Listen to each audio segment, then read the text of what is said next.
Bab 14 Kakak ipar yang manja, apa yang salah? Matthew menatapku dengan prihatin. Apa kau lelah? Mungkin Anda harus tidur siang. Saya tidak akan pergi. Saya akan tinggal dan bermain dengan Ava saja. Aku menekan emosiku dan mengangguk. Ya, aku lelah. Kamu bisa menghibur Ava selagi aku istirahat. Setelah itu, saya meletakkan sepiring buah-buahan di atas meja kopi dan berkata, beri dia sesuatu untuk dimakan.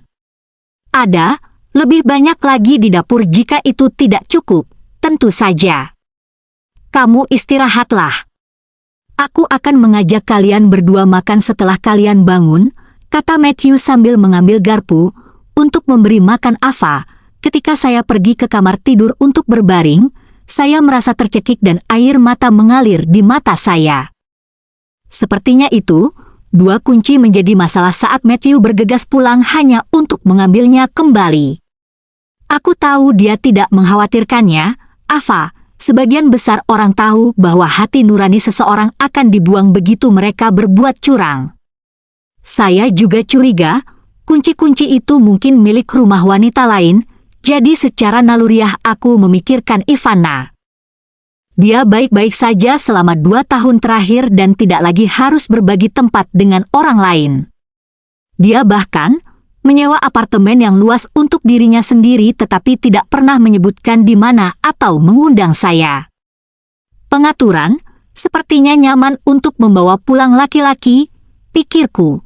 Namun, semakin aku memikirkannya, semakin membuatku marah. Orang-orang sulit dibaca, dan aku merasa sangat tertipu dan muak. Tidak heran dia mempertanyakan kesetiaan Matthew kepadaku. Itu sangat mencolok, provokasi. Meskipun dia bukan Nyonya Murphy yang palsu, dia jelas tidak bersalah. Kalau tidak, dia tidak akan berbohong untuk saya. Terlebih lagi, Melanie yang bodoh itu terjebak di tengah-tengah. Tanpa disadari membuat situasi menjadi buruk, lebih rumit. Pada akhirnya, Ivana dan Matthew berbohong tentang kebersamaan.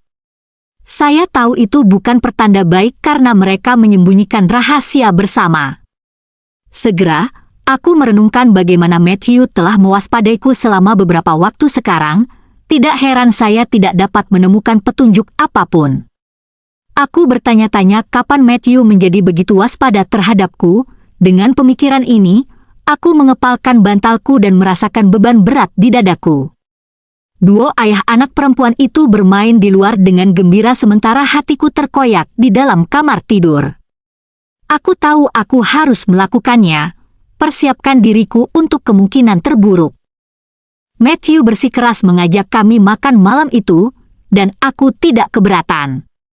Ava memegang tangan saya dan Matthew saat kami berjalan menuju mobil, membentuk pemandangan yang mengharukan bagi para penonton yang iri. Namun, saya mengejek diri sendiri dengan berpikir bahwa Matthew dan saya bisa menjadi aktor karena kami berparade keliling seperti keluarga bahagia. Melanie muncul dengan tasnya saat kami hendak pergi. Ketika dia melihat kami bersiap-siap, dia melihat Matthew dan bertanya, mau kemana? Ayah membawa kita ke restoran untuk makan. Ava berteriak sebelum Matthew sempat menjawab. Melanie tidak ragu-ragu dan berjalan ke kursi penumpang depan. Sikapnya yang sombong membuatku jengkel. Dan aku bertanya-tanya kapan dia mulai datang ke rumah kami, tempat untuk memuat secara lepas. Matthew tidak banyak bicara. Sebaliknya, dia menyalakan mobilnya dan pergi ketika semua orang sudah masuk. Saya belum berbicara, selama ini, meremehkan sikap Matthew dalam diam.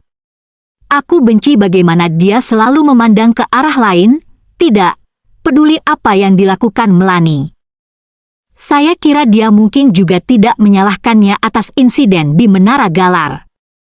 Jika tidak, dia tidak akan menjadi seperti itu, ikut dengan begitu percaya diri. Sekaligus, aku muak dengan mertuaku.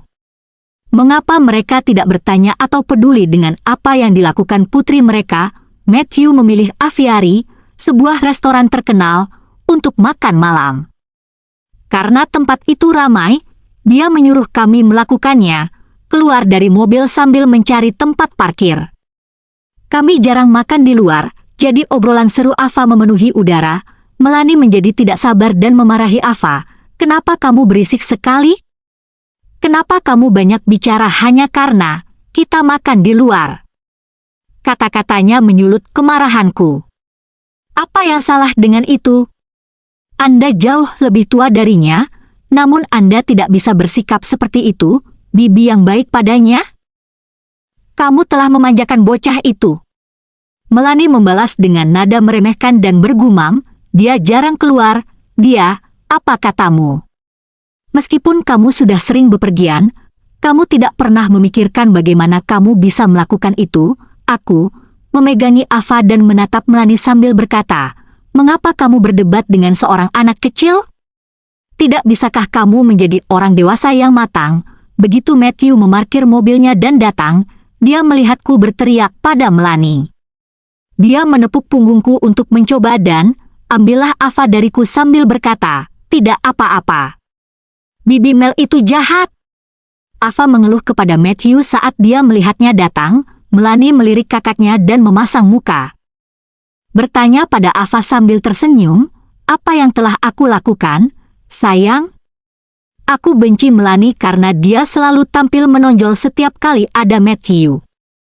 Aku menghindarinya, mencoba mengambil Ava dariku dan memasuki restoran. Lalu aku mendengar Matthew di belakangku, bisakah kamu, tenang, diam.